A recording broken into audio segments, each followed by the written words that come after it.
안녕하세요, 여러분. 혹시 2000년 전에 쓰인 예언서가 오늘 바로 우리의 미래를 위한 내비게이션이 될 수 있다면 믿으시겠어요? 오늘 그 놀라운 이야기를 한번 풀어보려고 합니다.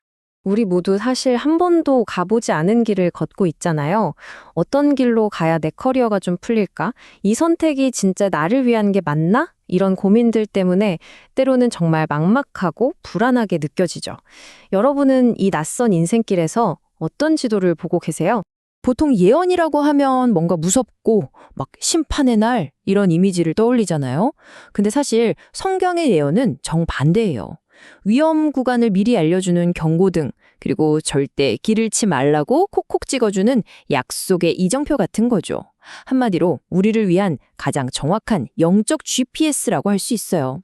자, 그럼 이 GPS가 보내는 첫 번째 경고 알림 한번 같이 확인해 볼까요? 네, 바로 첫 번째 경고입니다. 이름하여 타협이라는 덫. 지금으로부터 약 1700년 전 버가모라는 도시에 나타났던 아주 위험한 신호였어요. 이 버가모라는 도시는요, 당시 로마 제국 아시아의 수도였어요. 근데 진짜 문제는 여기가 황제 숭배의 완전 중심지였다는 거예요. 모든 시민이 1년에 한 번 황제 신상 앞에서 카이사르가 나의 주님입니다, 이렇게 고백해야만 했어요. 만약에 거부한다? 그럼 어떻게 됐을까요? 바로 직장에서 잘리고 재산 다 뺏기고 심지어는 목숨까지 잃었어요. 와, 정말 신념을 지키기에는 너무나 가혹한 환경이었던 거죠. 근데 이 버가모의 유혹 어딘가 익숙하지 않으세요? 딱 보면 황제 숭배는 오늘날의 성공지상주의랑 정말 닮았어요. 성공하고 안정적으로 살려면 뭐 신념 정도는 잠시 접어둬도 괜찮잖아 하는 그런 속삭임 말이에요. 카이사르가 주님이다, 이 고백이 어쩌면 회사가 내 인생의 전부야, 돈이 최고지 라고 외치는 우리 시대의 구호일지도 모른다는 생각이 드네요. 성경은 이런 타협의 유혹을 발람의 교훈이라고 불러요. 이게 뭐냐면 구약시대에 발람이라는 선지자가 있었는데 돈 때문에 이스라엘 백성을 타락의 길로 이끌었던 사건에서 나온 말이거든요. 그러니까 버가모 교회가 마주한 진짜 위기는 밖에서 오는 핍박이 아니었던 거예요. 바로 이 발람의 교훈처럼 세상의 가치랑 슬그머니 손잡으면서 신앙의 순수성을 잃어버리는 그 내부의 문제가 훨씬 더 무서웠던 거죠. 자, 그럼 이 엄청난 타협의 압박 속에서도 끝까지 신념을 지킨 사람들? 그 사람들에게는 어떤 희망이 있었을까요?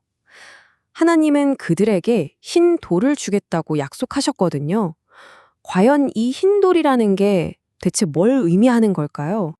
이 약속 정말 놀랍습니다. 하나씩 볼게요. 첫째, 감추었던 만나. 이건 세상이 주는 그런 일시적인 만족이 아니라 우리 영혼을 진짜로 살리는 양식을 의미해요. 둘째, 흰 돌. 이게 뭐냐면 옛날 법정에서 무죄라고 선고할 때 쓰던 돌이래요. 그러니까 세상이 뭐라고 하던 하나님이 너는 오라 하고 인정해 주시는 최고의 좋아요인 거죠. 그리고 마지막, 새 이름. 이건 제 직업이나 스펙 같은 게 아니라 하나님만이 아시는 저의 진짜 정체성을 받는다는 뜻이에요. 와, 이러면 더 이상 세상 인정받으려고 타협할 필요가 없어지는 거잖아요. 자, 이제 GPS의 두 번째 경고 알림으로 넘어가 볼게요. 버가모에서 시작됐던 그 타협의 길이 결국 훨씬 더 위험한 경로로 이어지거든요. 이번 경고는 바로 기나긴 어둠의 터널입니다. 두아디라 교회의 시대가 시작된 거죠. 여러분, 이 기간을 한번 보세요. 무려 1000년입니다. 1000년. 이 시기를 보통 중세 암흑시대라고 부르는데 교회가 정치 권력과 손을 잡으면서 영적으로 아주 깊은 어둠에 빠져들었던 때예요. 진리를 지키려는 사람들한테는 정말 끝이 보이지 않는 긴 터널 같았을 거예요. 성경은 이 시대의 영적인 상태를 이세벨이라는 인물을 통해서 상징적으로 보여줘요.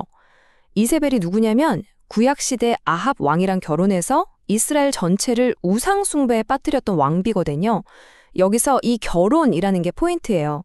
정치 권력과 종교 권위가 이렇게 부적절하게 손을 잡으면 교회가 얼마나 깊이 타락할 수 있는지를 보여주는 아주 강력한 상징인 거죠. 그 결과는 정말 끔찍했습니다. 하나님의 말씀이 있어야 할 자리에 점점 인간의 전통들이 들어오기 시작한 거예요. 뭐 죽은 사람을 위한 기도나 연옥, 면죄부 판매, 이런 낯선 교리들이 막 생겨났고요. 심지어 일반 성도들은 성경을 읽는 것조차 금지됐어요. 그러니 뭐가 진짜고 뭐가 가짜인지 분별하기가 너무 어려운 정말 짙은 안개 속 같은 시대였던 거죠. 근데 이 질문 꼭 남의 얘기 같지가 않죠. 지금 우리가 살고 있는 세상도 그렇잖아요. 수많은 정보에, 가짜뉴스에, 그럴듯한 주장들이 막 넘쳐나는데 우리는 과연 무엇을 진리의 기준으로 삼고 있을까요? 모든 게 혼란스러울 때 여러분은 무엇을 굳게 붙잡으시겠어요? 놀랍게도요, 이 깊은 어둠 속에 있던 사람들에게 주어진 명령은 생각보다 복잡하지 않았어요. 야, 모든 걸 다 파헤치고 분석해. 이게 아니었어요. 그냥 너희가 이미 알고 있는 그 진리, 그거 하나만이라도 내가 올 때까지 굳게 잡고 있어. 이거였어요. 혼란스러울수록 가장 기본적이고 확실한 것에 집중하라는 그런 메시지인 거죠. 자, 그렇다면 이 모든 경고를 지나서 타협이라는 덫도 피하고 저 기나긴 어둠의 터널도 통과한 사람들, 그들을 기다리는 최종 목적지는 과연 어디일까요? 그들을 위한 궁극의 약속은 대체 무엇일까요? 바로 이 한 문장입니다. 내가 또 그에게 새벽별을 주리라. 와, 정말 아름답고 시적인 약속 아닌가요? 여러분, 새벽별이 언제 뜨는지 아세요? 바로 밤이 가장 깊고 가장 어두울 때 저 동쪽 하늘에 떠오릅니다. 그리고 그 별이 떴다는 건 이제 곧 해가 뜬다는 가장 확실한 신호죠. 성경에서 이 새벽별은 바로 예수 그리스도를 상징해요. 그러니까 아무리 길고 어두운 밤을 지나고 있다 해도 그 끝에는 반드시 아침이 온다는 그런 승리의 보증수표 같은 거예요. 자, 오늘 우리는 2000년 전의 영적 GPS를 통해서 두 가지 중요한 경고와 약속을 살펴봤어요. 그럼 이제 이걸 우리 삶의 실제 경로에 한번 적용해 봐야겠죠? 이번 주 아주 조금, 딱 1도만 방향을 전환해 보는 건 어떨까요? 만약에 이번 주에 성공을 위해서 작은 거짓말이나 불의와 타협하고 싶은 그런 순간이 온다면요. 세상의 좋아요가 아니라 하나님의 좋아요, 바로 그 hin도를 기억해 주세요. 또 내 앞길이 꼭 끝없는 터널처럼 캄캄하고 막막하게 느껴질 때 가장 어두울 때 떠오르는 희망의 증거, 새벽별을 꼭 기억하셨으면 좋겠습니다. 이 약속들이 여러분의 한 주를 가장 안전하고 멋진 길로 안내해 줄 거예요.